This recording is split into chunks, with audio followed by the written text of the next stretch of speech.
Yeah, good morning, fellow Nigerians. Good afternoon, good evening, wherever you're watching me from. Yeah, shortly, I just want to analyze this video that I just dabble into right now. This interview was in 2017 December precisely. His Excellency Peter Obi and Okey Bakasi was the interviewer. Just watch this video. This interview will inspire you more.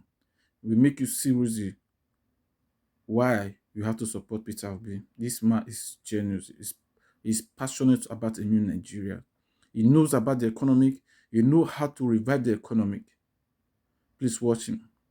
Watch this video. Follow us. Like our page. Share. Comment. Please let us know your view concerning this interview. God bless you. God bless Nigeria. My guest today, he has chaired the board of the Securities and Exchange Commission and is a very successful businessman in his own right. He's a recipient of the prestigious Zik Prize. He speaks softly but carries a huge intellect. Please make welcome the former executive governor of Anambra State, Mr. Peter Obi. Make some noise!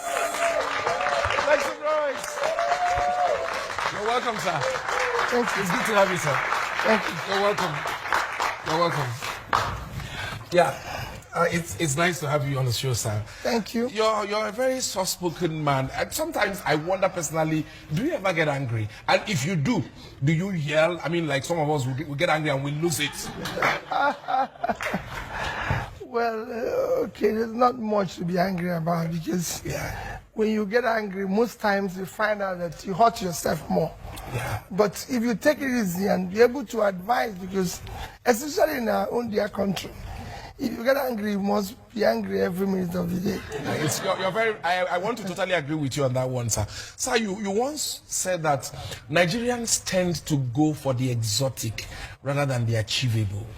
What is the achievable, and how do we achieve it? Well, for me, is that if every country or any society to grow, you have basics. And these basics are fundamental things that you can do easily and all that.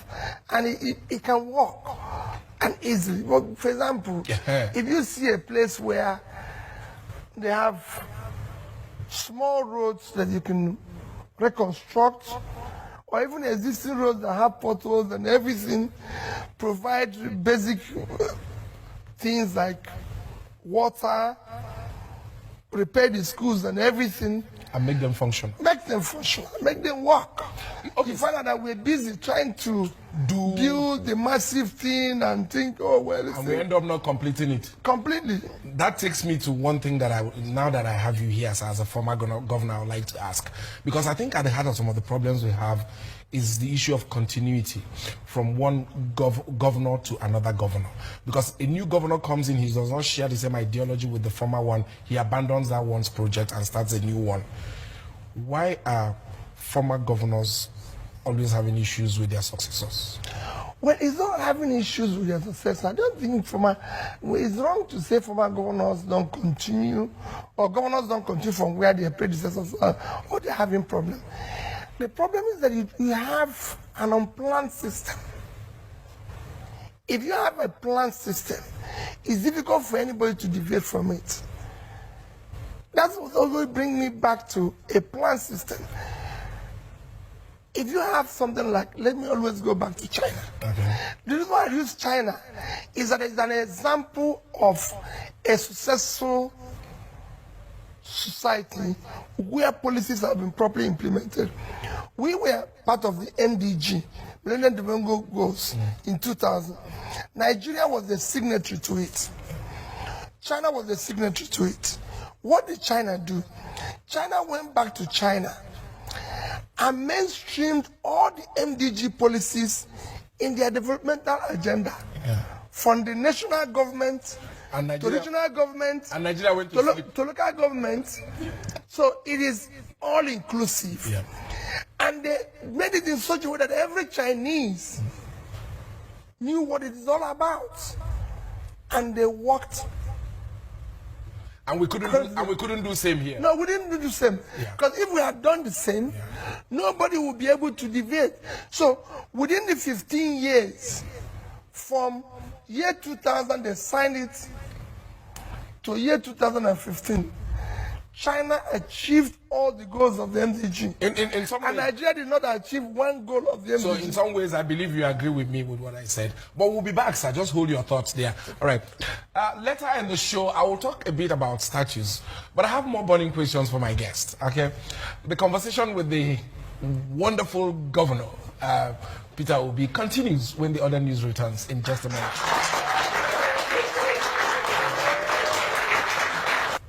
Welcome back. It's still the other news, and my guest is Governor Peter Obi, former governor of Anambra State, just in case you're joining us. Okay. Sir, we'll continue with our discussion. The Igbos are known in Nigeria to be very successful businessmen. In fact, the Igbos come to Lagos, you show them a piece of land, they turn it into a world-class market. They go to the north, you give them land, they turn it into another heaven. Why has it been so difficult for the Southeast governors to articulate a master plan that can turn the Southeast into some kind of, let's say, Dubai? You know, why has it been difficult? Well, I don't think you need to turn things into Dubai overnight. What it is to articulate what you need to do. Why haven't we been able to do this? No. They've started doing something. In some areas, they're doing something. You know, it's a gradual process. You see, I don't want to say what I did while I was in office. So it would be bad for you to say. You know, we like to hear examples. We did industrial estates in Onitsha. And you can go there and see it yourself. They will be able to bring in golden oil, bring in the brewery, I'm not talking individually. I'm talking about the Southeast governors coming together. I'm sure the president, there's a follow-up to that. Because if you check where they're coming from, there's things that needed more attention, which they are trying to do. Individually, it has to start individually, then collectively. Because you have to see a purpose to it. The Dubai that people are citing today didn't happen overnight. I was in Dubai in 1991. What you're seeing today in Dubai was not there. Completely. But between 1991 and now, you can't compare Dubai to Nigeria. That's what I'm saying. We are way behind. And not far behind and far behind. You can't even compare with China that is bigger. I was in China in 1991. If you go to China today, it's a totally changed world. But all these things has to do, I keep saying it, with the global policy of the country. So we don't have one? No, we don't have. We don't have. But it is something that is being mentioned and not followed aggressively. It's good to cite an example where there has been an articulated policy. That's why I started talking about China and MDG and what they've been able to do. Why do I always use China? It's a success story, and it has a population that is far bigger than us. If I give you an example of what I'm saying, where you have an articulated policy, China has a population of 1,371,000,000. It's China. China is, you can say, is the most successful economy among the BRICS countries, which is... Why so? Why so, sir? That's what I'm coming to. You see, what China has done is that the leadership was focused on building an economy. Okay. And because of that, like I said, today in China, the most critical component of development is around micro, small, medium enterprise. What is our own government focused on building? In China, no, it's good to give you an example of what China is able to achieve. I don't want it to be about China, because we use it as reference, then we come back to our reality. Yes. Now, you've talked about what China is. If you see what they are achieving. What about our own people? If you see what they are achieving. Yes. And you know the reason why it is pertinent that we do the same thing. Yeah. They have produced a conducive environment to enable this micro, small and medium businesses to thrive.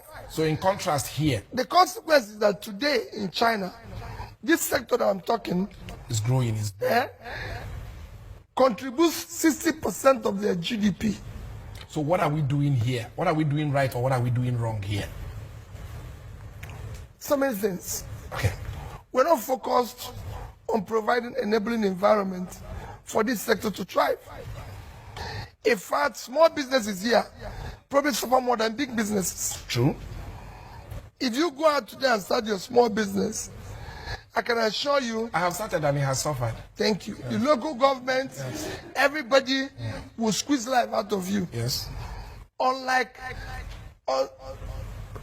in China, where you're encouraged. So, sir, let me quickly ask, is that now the reason why our youths have lost complete faith in this country to the point where they are ready to die in the deserts of Libya and be sold out as slaves rather than stay in this country? But that is a very sad story. It is. What government does to people is to give them hope. The leadership and government of Nigeria, They've just taken hope and kept it for themselves. there's a sense of hopelessness. Yeah. So when people do not have hope, they have no alternative That is than why, to go to wherever, that's why we they go think more to there's a hope. church than to walk. praying that God intervenes. And I guess it's not how to build an economy. No. It's a problem.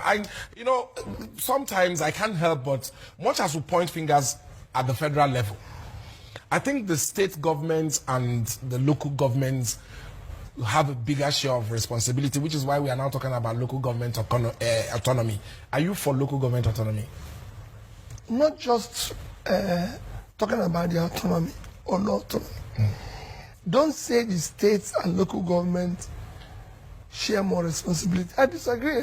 No, I said they should take If the as federal much of the government, responsibility as the that's why federal people are talking about it. Because they have If allocation. the central government, who signed, like I said, you must allow to, who signed like this MDG policy, who is signatory to the Sustainable Development Policy, have mainstreamed it into our developmental agenda. It will cascade down to the states, to the local government. So everybody knows it's like a team. When you have a team playing in a field, everybody knows it's wing. And you hardly make a mistake because you could be removed for not doing the right thing. But when you have everybody playing to any side, it's like somebody who is traveling without a destination. So every road will lead you there because there's no destination. Thank you. You've spoken well, sir. Finally, sir. The Southeast have complained so much about injustice, marginalization, and I believe it because I'm from the Southeast. I know that for sure. And we are saying there's no need for us to go our separate ways as a country. We need Nigeria big and united. What is the way forward for the Southeast? Well, the complaints, as you can see, are genuine. Yes. Look at the recent appointment of judges to the Federal High Court. It's very simple. The complaints are very genuine. We have federal character. We have everything. All we're saying is that let there be an inclusive position for everybody. Let's create an enabling environment where people's talent and hard work and much of the opportunity. Just like you said, we're entrepreneurial. If I'm an entrepreneur and I create business, that's it. Nobody knows where anybody's coming from in America. The man who started Facebook or who started Microsoft or who started Apple, they're all in the same country. Nobody knows where they come from because their talents, their ingenuity, their hard work is matching up the opportunity. Thank you very much. Most oftentimes they've accused the Igbo people, of not producing their best. And we've always asked them for an opportunity to let us produce president. Okay, what is the next plan for Peter Obi? Well, for me, I'm not part of that. What I want is let's have a society. If we give you the presidency, no. Let's have they opportunity. say give us somebody from the Southeast. No. When that time comes, it's not on the offering now. When it comes, what is important is that we build a better country, a country that can provide opportunity for the young ones who are now in their productive age, doing nothing, and are living in a sense of hopelessness when there's a whole room that we can create opportunities for them. Yeah. So I like you. I like you. Yeah. You're a very good man, but I must drop this one before you leave. I must drop this one before you leave. They say it, and I'm sure most people are afraid to say it to your face, but I'll ask. That's what I do. Why do some people say you're stingy? Well, it all depends on what you're stingy Perception, about. right? Yeah. No. It's not a issue of perception. No. It's not an issue of perception. It's an issue of that you're managing public money. Okay. They're talking about public money. Public money must be used for public good. It's not Peter Obi's personal money. It is money meant to rebuild the schools. It's money meant to construct roads. It is money meant to provide health facilities and everything. And it's money meant to support the small businesses, like I said. And the more you can provide all this infrastructure, the better the society. The more you can invest in education. So if I don't ask you for public money, if I ask you for Peter Obi's money, that won't be a problem. Even Peter Obi's money, I use it for good purpose.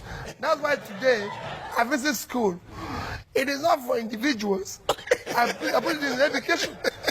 And every month I visit at least 3 to 4 schools all over Nigeria, supporting them to rebuild their infrastructure, to ensure that they have chairs for the kids to go to school.